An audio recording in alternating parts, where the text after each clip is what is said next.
Hello, everybody. Welcome to Late Night Football. Welcome to an analysis show. It's not a match reaction show, really. I mean, it is a reaction to a game, but it's more of an analysis show. We're talking about Liverpool and the crisis that are they in crisis?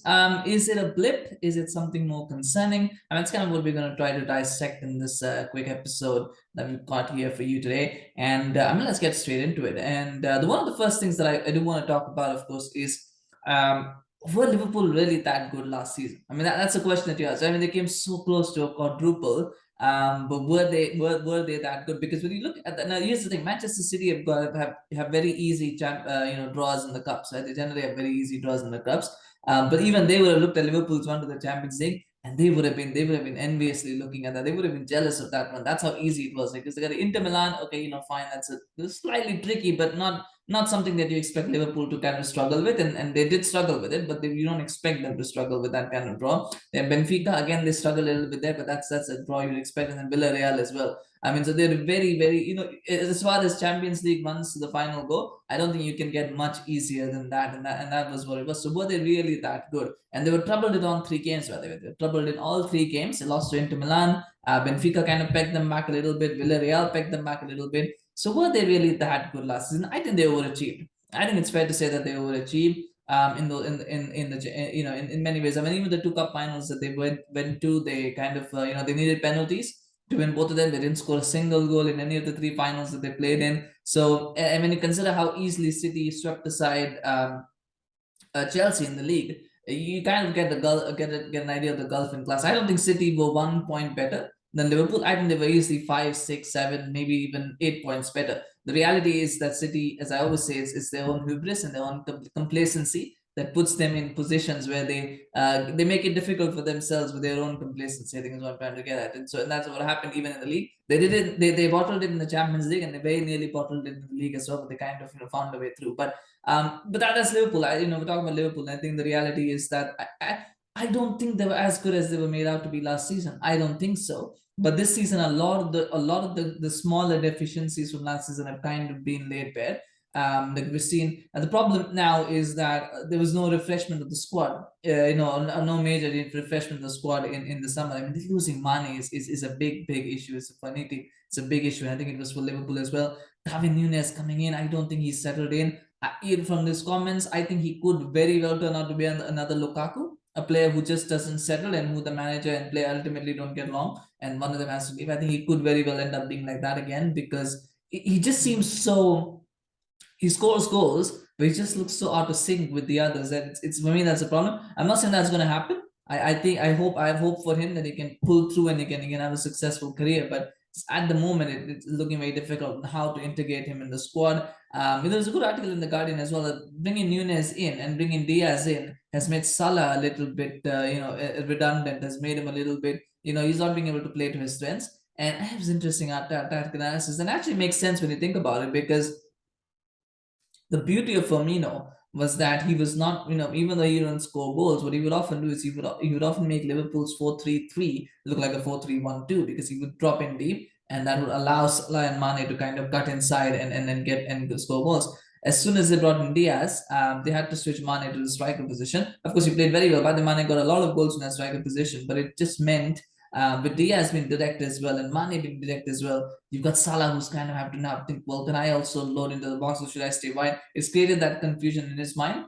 It makes sense because post AFCON, Salah hasn't been the player that he was before. I don't think it's a tactical thing with Salah. I think that AFCON and then subsequently not being able to go to the World Cup with Egypt, I think that's taken a toll mentally on Salah. I think there's a bit of self-doubt in his mind because he's a proud player, by the way. He's a very proud player. He's an icon in Egypt as well. If you remember, he's an icon in Egypt. And the fact that he's failed in two tournaments or two successive stages for Egypt, I think that impacts any person.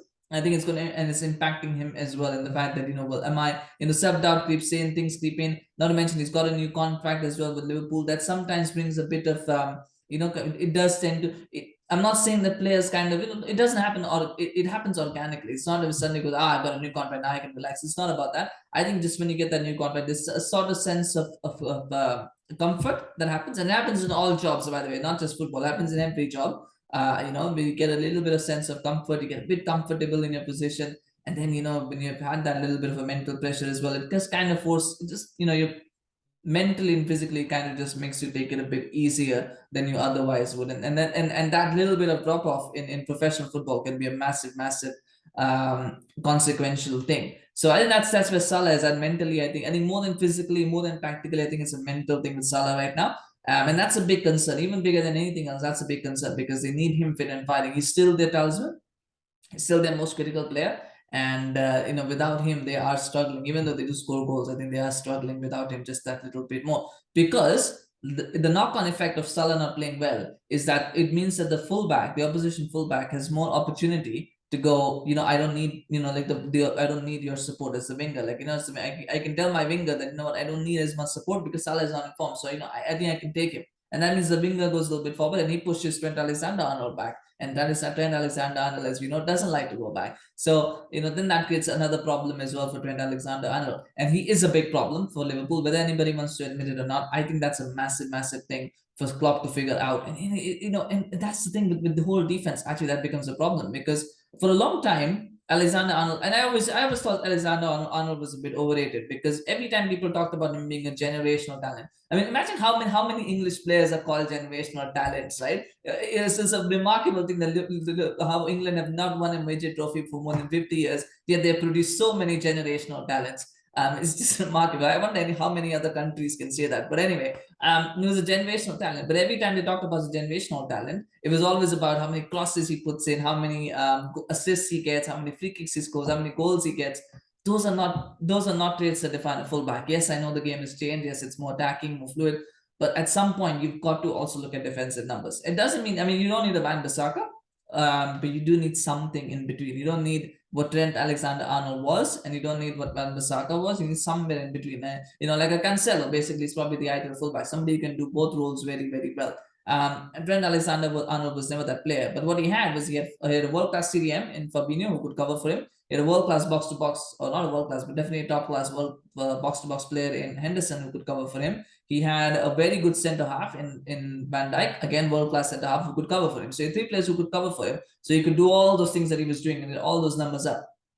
Now what's happened is Fabinho's off form, Henderson's getting old, obviously, and I don't think Van Dijk's the same player that he was post-injury. And so therefore now his limitations are being exposed and they're being laid bare, and you've got a situation where you've got him just being not looking very good now on a daily basis. And because Salah is now staying wide, so the overlaps are not happening as much.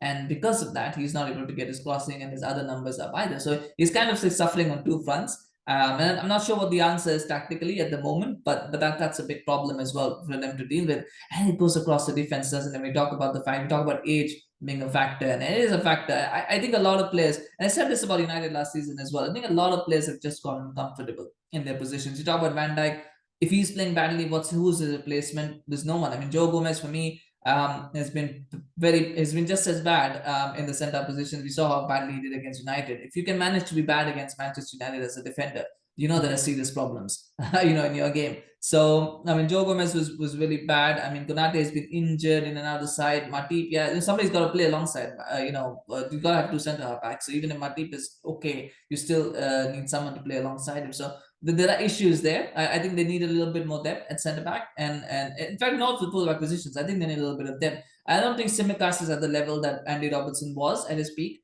So there's a drop off there as well. So I think he's a serviceable fullback, but they probably need that defense needs an overhaul. There are too many players that are comfortable in their positions, and they need more competition there. And in midfield as well. I mean, when you think about it, Oxlade-Chamberlain is always injured. Naby Keita is always injured. So who's replacing, Fabinho or Thiago or Henderson? They have bad games. I mean, Milner is not someone you can rely on to start games now anymore. Elliott, I mean, he blows hot and cold, doesn't he? He doesn't seem. He seems like an okay player when you watch him play, but there's something missing, and you just notice the drop off. Same with Curtis Jones, you notice the drop off. So they need more depth as well. I think that's where the summer transfer window was important. They needed more depth, and they didn't get that, and that's a problem.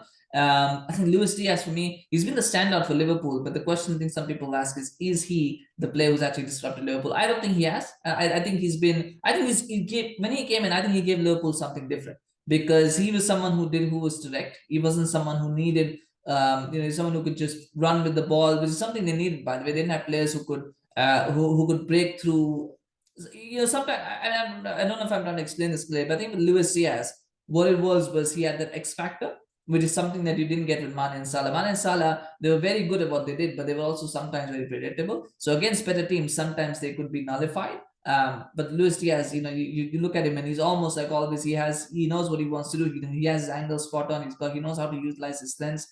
He's someone who's very unpredictable. I think that's what you need. So I think he was something that Liverpool needed. The problem was, I think, the impact that it had on Mane and Salah, I think, was where the team kind of suffered a little bit. But I mean, I don't think he's the problem. I think there are other bigger issues and there's systemic issues. And I don't know what do you connect, because Liverpool, I mean, they're not going to be able to compete financially. I don't think anybody can compete financially with City anyway. I mean, they have got the competitive advantage, you've got the financial advantage.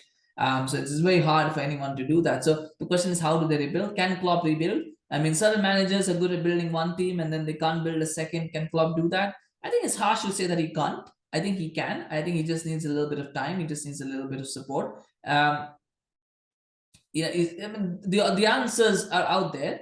The question is whether he can get them. Can they go and sign a Bellingham? Then they couldn't sign Tchouaméni. They wanted to sign Tchouaméni. They couldn't sign him. So can they sign a Bellingham? You know what? I don't think they can. I don't think Bellingham will go to Liverpool. That's my personal opinion. I don't think, and I'm not saying that he's going to go to Manchester United. I don't think he will go to Manchester United either. I don't want him to go to the Premier League anyway, but I don't think he will go to Liverpool if he were to come to the Premier League. I Who else is out there that they could bring in? I mean, maybe a Casado might work. I mean, the options out there. The question is now they've got to start looking at rebuilding. But do they have the money and do they have the will to rebuild again? Like, and do how quickly can they be able to do it? I think that's the big question for Liverpool. But there are obvious problems. I think systematically, tactically, I think something needs to change. There's a lot of talk about 3-4-3s and using that. I don't think that would work for Liverpool. I don't think a 3-4-3 would work, because the problem with playing a 3-4-3 is you immediately lose the midfield battle. And Klopp is someone who doesn't like, who's very, very particular on that midfield. So I don't think you want to play a 3-4-3 and give up the advantage in midfield. Plus, who do you play as the three centre backs? Because they're struggling for centre backs right now. Who do you play as your three centre backs? Because I don't think Tsimikas can play as a left-sided centre back. I don't think Robertson's always injured, but I don't think he can play as a left-sided centre back either. So you've got to try to find somebody who can play. Maybe Fabinho can play as one of the centre backs, and then as a right-sided centre back, maybe he can do that job. Because you really don't want three centre backs. And a lot of people think in the back three you need three centre backs. You don't need three centre backs. At most you should have two, and then your third centre back is a full back who can defend. That's normally, most times, what they say in an ideal world is you need one centre back and then you need two full backs who can defend. But in the modern game, of course, you probably might want to have two centre backs and a third full back who can defend. That's generally the way you play a back three. If you have three centre backs, you're pretty much asking for trouble. So I just don't see it with Liverpool playing a back three. I don't. But let me know in the comments if you think that that's an option. If you think that that can work for Liverpool, we'd be happy to hear your thoughts on that, of course. Yeah, but I just don't see it. And then again, you've got to play two midfielders. Who do you play as your midfield two? Because if you're going to play Fabinho as one of your two midfielders, that's fine. But then who's going to be the second? And you need enough legs? I think Liverpool don't have enough legs at the moment to play a 3-4-3. So they just need to find players. I think they just need to sort of refresh the squad. De-age it a little bit, get some young players in. Buy some young players or find some people from the academy. They just need to reduce the age a little bit, because it is getting up there. And when it gets up there, the problem is that the gegenpress doesn't work. To play gegenpress, you need to be fit. You need to be physically fit. You need to be mentally fit. To be able to do it 90 minutes week in, week out, sometimes twice a week. No, most times twice a week actually for Liverpool. So they need to find players who can do that, and they can't do that with the current set of players at the moment. They just look a bit jaded. So anyway, there's a lot to think about for Liverpool. Solutions are not that obvious. I think that's the main thing. The solutions are not. It's not for me. But you know what? Things can change very quickly. They're playing City next. Get a couple. Get a bit of luck. Get a bit of with a win. Maybe they can. I don't think they'll win it. But if they could win it, then that suddenly changes the whole complexion of everything, and things start to change. I didn't think Liverpool could win the Community Shield either, but then they did it. So sometimes certain things can happen. Football is very, very strange, but yeah, you never know. So maybe a little bit of a tactical trick was maybe try and play a different formation instead of trying to stick to the 4-2. I did like the fact that he had Jota in a free role at the start of the game against Arsenal. That was something interesting. But maybe build on that. Maybe getting a little bit something different. Maybe a 4-2-3-1, 4-4-1-1, something different. Something that just helps you out a little bit and makes it a little bit more unpredictable. I think that's what's needed. But anyway, that's for Klopp to figure out, of course. Let me know in the comments, what did you think about the game? What did you think about Liverpool's current crisis? And how do you think they can handle it? We'd love to hear your thoughts, of course. And do remember to subscribe to smash like if you enjoyed this video, of course, and do subscribe to our channel on YouTube, follow us on Facebook. We appreciate the support. We're going to do a couple more videos coming up there. The European Champions League games are back tomorrow. So we'll be doing reactions for that as well. So when you subscribe, you get notified to videos as they drop. Thank you so much for watching. We'll see you again soon. Bye bye.